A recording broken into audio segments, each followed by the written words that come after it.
Hello! Bon, j'ai la forme ce matin. On est vendredi et c'est bientôt le week-end. Il refait un peu jour. C'est vraiment n'importe quoi les journées. Et du coup, on prend la voiture dans quelques minutes déjà pour aller en clientèle aujourd'hui, déplacement. Donc, dernière journée, moi j'adore ça. Je voulais vous parler ce matin d'une question qui m'est apparue après cette grosse semaine où j'étais, pour rappel, plutôt seul. En tout cas, j'avais une très grosse partie de mon équipe qui n'était pas là parce que vacances, parce que début d'alternance, parce que fin de stage, parce que tout un tas de raisons. Il y a aussi du télétravail. Donc pas là physiquement sur place. Et donc je me suis dit, comment ça s'est passé et est-ce que ça me permet de savoir si j'ai envie de retravailler tout seul? C'est pas une question que je me pose, mais on peut se la poser.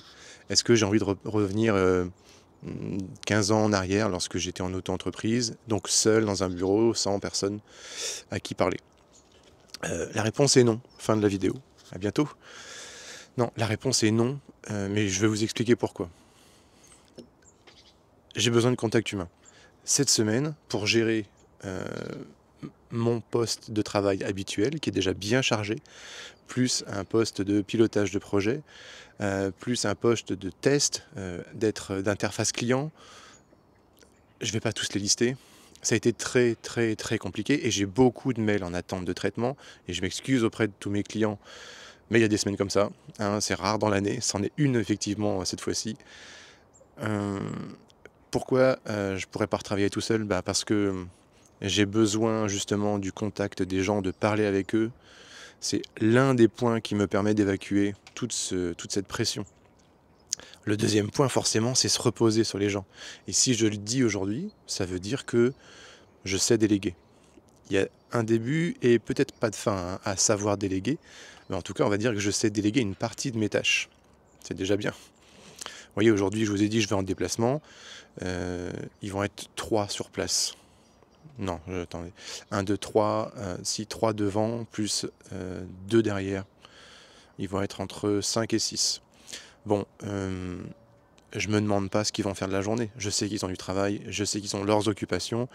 Et heureusement, j'ai des personnes dans l'équipe qui acceptent aussi de donner un coup de main dans ces moments-là.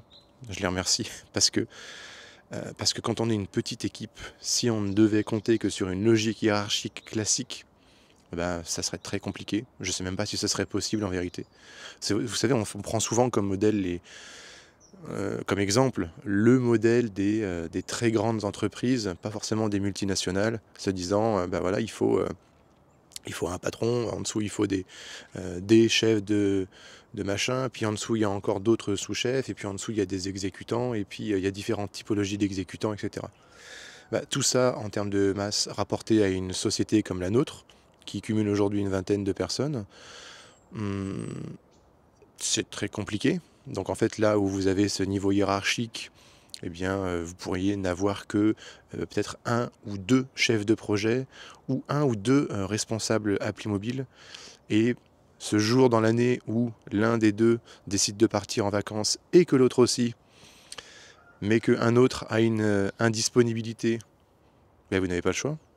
À quel moment vous venez leur dire, alors non, tu n'iras pas prendre de vacances parce que tu comprends, le sens de la vie, c'est d'abord le travail, et puis après, peut-être qu'un jour à ta retraite, non mais il faut arrêter de déconner, les gens, ils vivent pas pour travailler.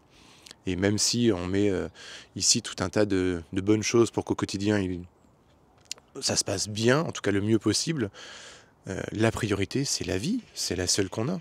Donc la priorité, c'est au moins en profiter. Et il faut faire avec. Je vous ai fait une vidéo hier sur ce que je pense des vacances, justement, pas les miennes, hein. Les miennes c'est compliqué, mais c'est sur ce que je pense de la prise de congé au sein d'une entreprise, et ça rejoint un peu cette vidéo-là. Donc ce n'est pas un débat pour moi. Si ces gens ont besoin de repos, il faut qu'ils aillent se reposer. Si ces gens ont besoin de couper, il faut qu'ils coupent. La complexité, elle est néanmoins inévitable de mon côté. C'est toute cette charge de travail supplémentaire qui vient. Et encore, je peux vous dire que globalement, ils ont essayé de faire les choses bien, de préparer un peu le coup, de réduire la charge de travail que je pouvais avoir. Et je ne vais pas dire que c'est la pire semaine que j'ai pu connaître. Aussi parce que je suis dans une phase entrepreneuriale où les choses vont mieux que durant une certaine époque, parce que je fais de plus en plus de sport, parce que je fais quand même attention, j'allais dire à ce que je mange, mais là je me mens à moi-même.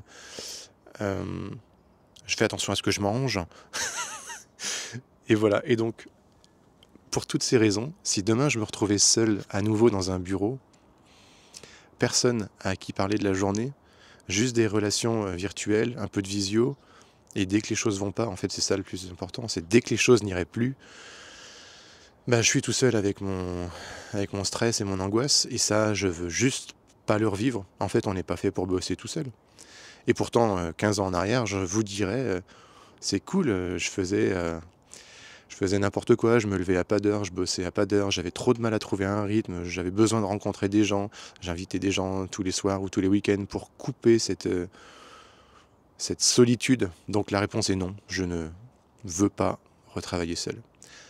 S'il fallait trouver plus tard un juste milieu, au moins 3 personnes, c'est un très bon équilibre, je trouve. Bon, j'ai la voiture à préparer, donc je vous dis petit café et à plus.